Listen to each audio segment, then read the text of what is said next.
ये कहानी एक अनोखे सफर के बारे में है जिसकी कल्पना शायद ही कोई कर सकता हो। कई बार इस तरह की घटनाओं को हकीकत भी समझा जाता है। कॉलेज के वैकेशन चल रहे थे। कॉलेज के कुछ फ्रेंड्स घूमने की प्लानिंग कर रहे थे। इस फ्रेंड ग्रुप में 3 लड़के और 2 लड़कियां थीं। पांचों अलग अलग जगह का नाम बता रहे थे घूमने के लिए। विजय का कहना था कि पहाड़ पर चलते हैं घूमने के लिए, तो दूसरी ओर राहुल कह रहा था कि नदियों के आसपास घूमना ठीक रहेगा। वहीं केशव, योगिता और पारुल के भी अलग अलग विचार थे। काफी लंबी बहस के बाद योगिता सबको चुप कराते हुए कहती है, गाइस प्लीज बहस बंद करो। मुझे लगता है कि हमें ऐसी जगह घूमने जाना चाहिए जहाँ पर पहाड़ भी हो और तालाब भी, हरियाली भी हो और झरने भी। पारुल ने कहा। तू पागल है क्या? ऐसी कौन सी जगह होती है जहाँ पर सब कुछ हो? गांव। हाँ गाइस, गांव भी ऐसी जगह है जहाँ पर ये सभी चीजें होती हैं। गांव जाने से हम सबकी विश पूरी हो जाएगी। योगिता ने जवाब दिया।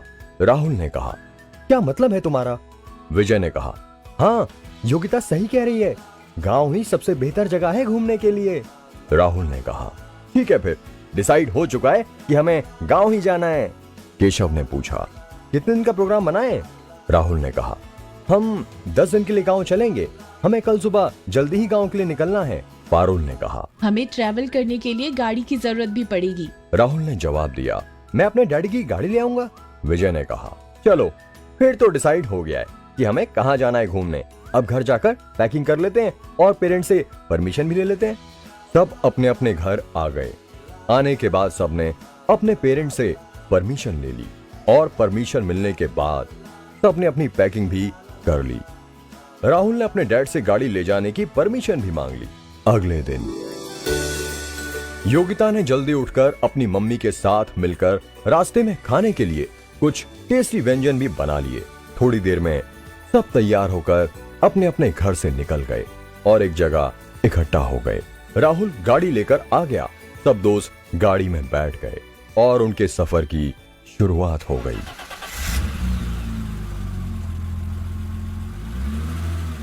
रास्ते में वो अंताक्षरी खेलते हुए अपने सफर को मजेदार बनाते हुए आगे बढ़ रहे थे। थोड़ी देर में उनकी गाड़ी जंगल में से होकर गुजर रही थी। सबको भूख भी बहुत लग रही थी। विजय ने कहा, यार बहुत भूख लग रही है, कितनी देर में गांव पहुंचेंगे हम? राहुल ने जवाब दिया, अभी 2 घंटे और लगेंगे गांव पहुंचने में। रास्ते में कोई ढाबा पड़ेगा तो हम खाना खा लेंगे। तभी योगिता ने कहा, हमें इंतजार करने की जरूरत नहीं है, मैं खाना बना कर लाई हूँ। गाड़ी को एक जगह खड़ी करके हम खाना खा लेते हैं। योगिता की बात मानकर राहुल गाड़ी रोक देता है। योगिता सबको टिफिन में से खाना निकाल कर देती है। सब थोड़ा थोड़ा खाना खा लेते हैं। खाना खाने के बाद राहुल गाड़ी स्टार्ट करता है, मगर गाड़ी स्टार्ट नहीं होती है। राहुल बहुत बार गाड़ी स्टार्ट करने की कोशिश करता है, मगर हर कोशिश बेकार जाती है। उन्हें समझ नहीं आता कि गाड़ी बंद कैसे हो गई। राहुल और विजय डिसाइड करते हैं कि पैदल जाकर जंगल से बाहर निकलकर कोई मैकेनिक तलाश करते हैं। पारुल, केशव और योगिता जंगल में ही रुककर उनके आने का इंतजार करते हैं। थोड़ी देर बाद उनको किसी के आने की आहट होती है। वो तीनों चौकन्ना हो जाते हैं। उन्हें डर लगता है कि पता नहीं कौन हमारी तरफ आ रहा है। तभी एक बुजुर्ग आदमी उनकी तरफ आ रहा था। केशव ने कहा, थैंक गॉड, ये तो बुजुर्ग आदमी है। मुझे तो लग रहा था कहीं कोई डाकू तो नहीं आ रहे हमें मारने के लिए। पारुल ने कहा, तुम बहुत डरपोक हो, इतना तो मैं भी नहीं डरती हूँ लड़की होकर। तभी बुजुर्ग आदमी उनके बिल्कुल करीब आ जाता है। योगिता उस बुजुर्ग से कहती है, अंकल जी, आपको कुछ काम था क्या हमसे? बुजुर्ग आदमी ने जवाब दिया, इस जंगल में ज्यादा देर रुकना ठीक नहीं है। तुम तीनों यहाँ क्या कर रहे हो? केशव ने जवाब दिया, अंकल जी हम घूमने के लिए गांव जा रहे थे, लेकिन हमारी गाड़ी खराब हो गई थी, इसीलिए हमारे दोस्त गाड़ी के लिए मैकेनिक ढूंढने गए हैं। हम उनके आने का इंतजार कर रहे हैं। बुजुर्ग ने उनकी तरफ घूरते हुए कहा, मैं कह रहा हूं ना, इस जंगल में ज्यादा देर रुकना सुरक्षित नहीं है। माहौल नहीं देख रहे हो तुम इस जंगल का? किस तरह से चमगादड़ तुम्हारे सिर पर नाच रही हैं और जानवरों की आवाजें आ रही हैं। कोई भी जंगली जानवर तुम्हारे ऊपर हमला कर सकता है। अंकल जी, लेकिन हमारे पास दूसरा कोई ऑप्शन भी तो नहीं है। हमारी गाड़ी ठीक नहीं होगी तब तक हम यहाँ से कैसे जा सकते हैं? बुजुर्ग ने कहा। तुम सब गांव किस लिए जा रहे थे? योगिता ने कहा। जी, हम लोग घूमने के लिए गांव जा रहे थे। बुजुर्ग ने कहा। अरे तुम इतनी दूर कहाँ जा रहे हो फिर? अगर घूमने के लिए ही गांव जा रहे हो तो हमारे गांव से बेहतर और कोई गांव नहीं है। हमारा गांव बहुत खूबसूरत है। केशव ने बुजुर्ग से पूछा, अंकल जी आपका गांव कहाँ है? बुजुर्ग ने जवाब दिया, यहाँ पास में ही हमारा गांव है, सिर्फ 5 मिनट का रास्ता है, अगर पैदल चलें तो। पारुल ने आश्चर्यचकित होकर कहा, लेकिन हमने तो इस जगह पर किसी गांव के बारे में नहीं सुना। यहाँ तो सिर्फ जंगल है। बुजुर्ग ने बताया, नहीं बेटा, हमारा गांव यही है पास में, और हमारा गांव बहुत खूबसूरत भी है। योगिता ने कहा। ठीक है, फिर हम इसी गांव में चलते हैं घूमने के लिए। इतनी दूर जाने का क्या मतलब है? थोड़ी देर में राहुल और विजय मैकेनिक को लेकर आ गए। मैकेनिक गाड़ी ठीक करने में लग गया। योगिता ने उन दोनों को भी बुजुर्ग की बात बताई। राहुल ने कहा, इससे अच्छा और क्या हो सकता है, हम इन्हीं के साथ इनके गांव चलते हैं। राहुल और विजय भी बुजुर्ग के गांव जाने के लिए रेडी हो गए। थोड़ी देर में मैकेनिक ने गाड़ी ठीक कर दी। वो सब गाड़ी में बैठ गए। उन्होंने बुजुर्ग को भी गाड़ी में बिठा लिया। बुजुर्ग आदमी राहुल को गांव का रास्ता बताता गया। 2-3 मिनट में वो गांव में पहुंच गए।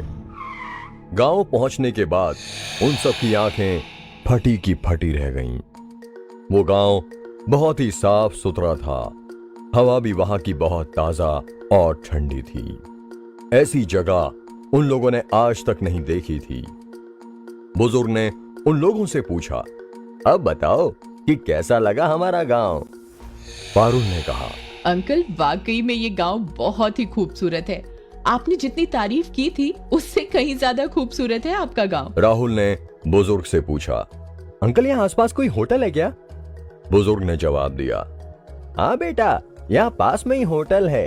तुम इस रास्ते को पार कर लो, उसके बाद अगली गली में ही होटल है। राहुल ने कहा, थैंक यू अंकल जी, आपने हमारी बहुत मदद की। बुजुर्ग ने कहा, चलो बेटा, मुझे इजाजत दो। बुजुर्ग आदमी वहां से चला गया।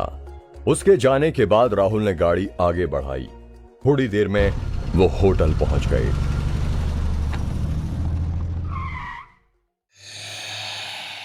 गाड़ी को साइड में लगाकर वो सब होटल के अंदर आ गए। अंदर एंटर होते ही साइड में एक टेबल कुर्सी रखी थी। उस पर मैनेजर बैठा था। राहुल ने मैनेजर से कहा, हम लोग यहाँ पर गांव घूमने के लिए आए हैं, क्या आपके होटल में रूम खाली है? हम 10 दिन के लिए यहाँ ठहरेंगे। मैनेजर ने कहा, अरे साहब, सारे ही कमरे खाली हैं, आप आराम से यहाँ ठहर सकते हैं। बताइए कितने कमरों की चाबी चाहिए आपको? राहुल ने कहा, आप हमें 3 कमरों की चाबी दे दीजिए। मैनेजर ने 3 कमरों की चाबी राहुल के हाथ में दे दी। राहुल ने मैनेजर से कहा, हम रूम में जाकर नहा धोकर फ्रेश हो जाते हैं, आप खाने का इंतजाम रखिएगा, हम नहाने के बाद खाना खाएंगे। मैनेजर ने जवाब दिया, जी साहब, ठीक है। राहुल ने एक चाबी पारुल और योगिता को दे दी, दूसरी चाबी केशव और विजय को दे दी, और तीसरे कमरे में राहुल ने अकेले ठहरने का डिसाइड किया। तब अपने अपने कमरे में आ गए। कमरे में आने के बाद योगिता नहाने के लिए बाथरूम में चली गई। पारुल बेड पर लेटकर कान में लीड लगाकर गाने सुनने लगी। योगिता बाथरूम में नहा रही थी कि तभी कोई बाथरूम का दरवाजा जोर जोर से बजाने लगा। योगिता ने सोचा कि पारुल मजाक कर रही है। तभी किसी की परछाई योगिता को बाथरूम की टाइल्स पर दिखी। डर के मारे योगिता टॉवल लपेटकर बाथरूम से भागती हुई आई। उसे देखकर पारुल हड़बड़ाकर उठकर बैठ गई। पारुल ने योगिता से कहा, ऐसे कौन भाग कर आता है भाई बाथरूम से? योगिता ने कहा, बाथरूम में कोई है पारुल? मुझे किसी की परछाई दिखी थी वहाँ पर। पारुल ने कहा, मुझे नहीं पता था कि तुम इतनी ज्यादा डरपोक हो। पारुल योगिता का हाथ पकड़कर बाथरूम तक ले गई। पारुल ने योगिता से कहा, देखो कोई नहीं है यहाँ पर।